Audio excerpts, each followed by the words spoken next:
Tapos may lumapit sa akin mga congressmen, sabi, Kong na rin tawag sa akin, Kong, elect ako nun.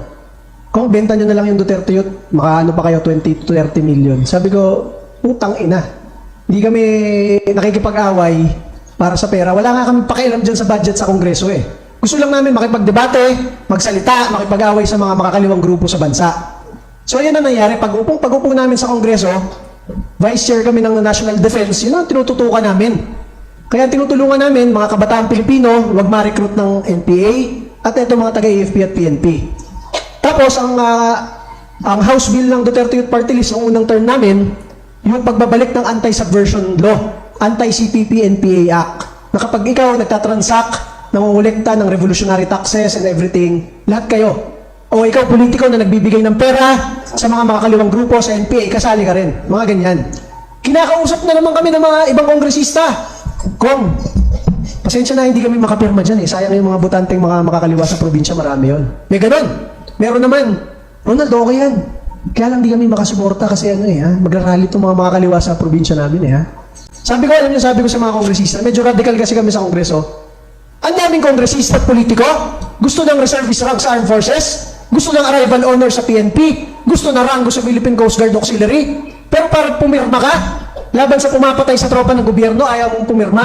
Anong tawag sa ganyan? Di ba? So, layuan na naman yung ibang congressman sa amin. Nung second term namin, under Marcos administration, eto na.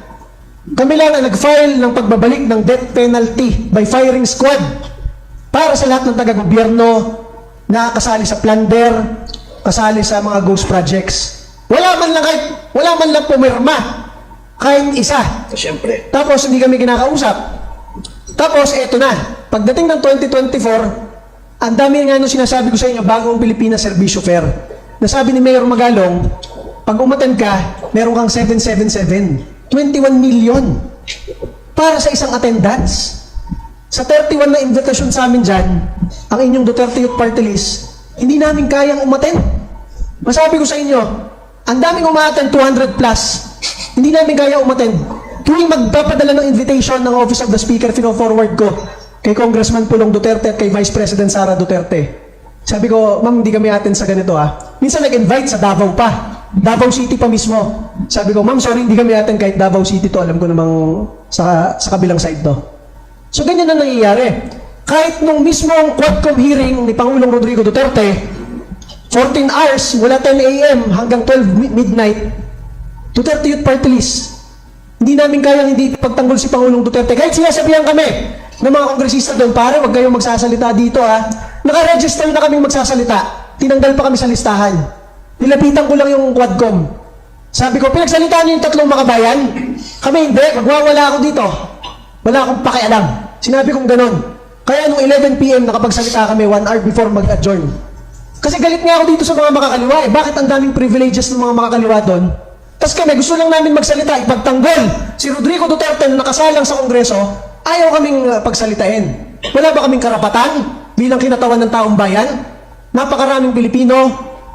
Wala man lang boses sa Kongreso. Wala man lang magtanggol kay Pangulong Rodrigo Duterte. Kaya sabi ko, magwawala ako dito pag hindi niyo pinagsalita Duterte yun.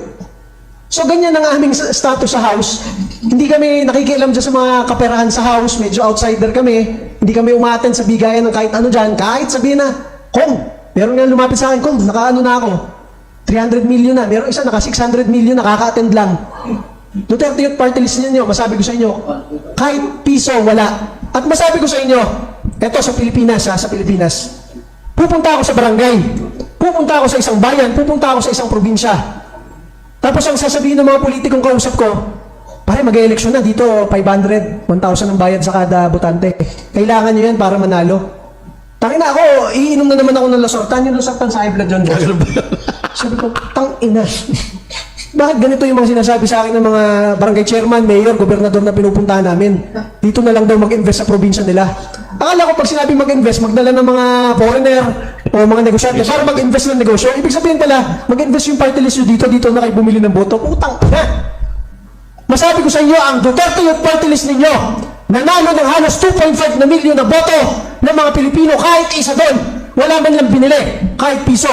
Ibig sabihin, ang mandato ng inyong Duterte Youth Party List nakakuha ng 2.5 milyon na boto dahil sa paniniwala sa aming pakikipagdebate at pagsasalita para sa taong bayan. Isipin ninyo, ang Armed Forces of the Philippines at Philippine National Police, Commander-in-Chief nila si Bongbong, pero sa 150 na party list, ang number 1 sa AFP at PNP ngayong taon na ito, Duterte Youth Party List. Sinasaluduan mo yung Commander-in-Chief mo, pero ang ibinoto mo, yung kaisa-isang party list na naghain ng impeachment para matanggal ang Commander-in-Chief mo. Ganun ang sentimiento ng ating mga pulis, sundalo, mga OFWs buong mundo. Wala kaming ma-hire kahit isang coordinator sa kahit anong bansa buong mundo dahil walang pera ang inyong Duterte Youth Party List. Kahit saan tayo magpunta ngayon, Amerika, China, Singapore, Middle East, Dubai, France, Germany, number 1, Duterte Youth Party List. Wala kaming kakilala kahit isang OFW leader. Pero ang ibinoto ng majority ng mga OFW sa lahat ng bansa buong mundo, kahit mga pulis at sundalo, under ng administrasyong ito, Duterte Youth Party List po ninyo. Ganyan ang aming paninindigan. At ngayon po, final natin sa Supreme Court, yung aming kaso laban sa COMELEC. Makikita doon ng Korte Suprema. Ang sinasabi lang ng COMELEC, meron daw kaming hindi na-publish na papel noong 2018 nung nag-a-apply kami. Eh nakalagay sa mismong batas ng party list, the COMELEC shall publish. Sino ang nakalagay sa batas na magpapublish ng mga aplikante? COMELEC po. Ang sabi ni COMELEC sa Supreme Court, pwede namin iutos yan. Pwede nyo naman iutos. So wala kayong inutos, inaprubahan nyo kami. Paano namin mahuhulaan ng one-pager na yon? Kailangan. Lastly na lang masabi ko sa inyo, sa dami-dami ng party list dyan na bumibili ng boto, sa dami-dami ng party list dyan na nangungurakot, kahit mga kongresista, may kaso ngayon, may alam ng taong bayan, nangungurakot kasama sa mga bilyong-bilyong kalokohan ngayon. May kaso ba sila? Wala. Ang tinanggal yung kaisa-isang party list na nakakuha ng 3 seats sa Kongreso, binoto ng 2.5 million na Pilipino, kaisa-isang nagbabalik ng death penalty para sa kurakot sa bansa. Tayo ang pinagtulungan, tayo ang tinanggalan ng budget, tayo ang tinanggalan ng seats sa Kongreso. Pero masabi ko sa inyo, kahit wala tayo sa Kongreso ngayon, kahit sa barangay ng Pilipinas tayo magpunta ngayon, sinasabi ng taong bayan, Sir, Duterte Youth Party List po kami, binoto po namin kayo. Hindi tayo yung kahit saan ka magpunta, yan yung mga nangurakot ng bilyong-bilyong maleta. Hindi tayo ganon. At dahil dyan, sa inyong pagtitiwala ng ating mga kasama sa social media, mga vloggers, at ng milyong-milyong Pilipino, kaya nabubuhay ang Duterte Youth Party List. Alam ko, makakabalik tayo sa Kongreso at putang ina lahat ng kailangan reforma dyan sa Kongreso na yan at sa ating gobyerno. Lalo na pag naging Pangulo si Sara Duterte, tayo ang magbabago ng Pilipinas. Talagang, Rob, ako talaga nanghihinayang na si Yusek Cardema ay tinanggalan ng boto sa eleksyon. Sayang na sayang, kailangan natin yan. Alam mo ba't ako nagagalit? Una, hindi talaga kilala yan sa PSG, VP PSG, sa security detail ng Pangulong Duterte at Vice President Sara Duterte. Ang dami nagte-text sa amin sa Duterte Youth Party List. Sasabihin nyo nga, hindi namin kakilala yan. Puro opisyal. Galing PMA at PNP, sir, hindi namin nakilala yan o kahit kailan. Yung kaisa-isang picture niyan, nakatabi na solo si Vice President, yan yung inauguration ni ma'am, na 1,000 taga Davao audience ang nagpa-picture sa kanya isa-isa. Yun lang yun. And pangalawa, talagang ang Duterte Youth Party List, nakakuha ng pinakamalaking boto ng ating mga pulis at sundalo, gusto lang ipaabot ng ating mga pulis at sundalo na hindi man lang namin naging kasama yan, kahit private, sa Armed Forces, kahit patrolman sa PNP, huwag niyang sabihin na kung ano-anong claims niya sa buhay dahil kalokohan alam ng lahat ng security agencies ng ating bansa, Mr. Madriaga.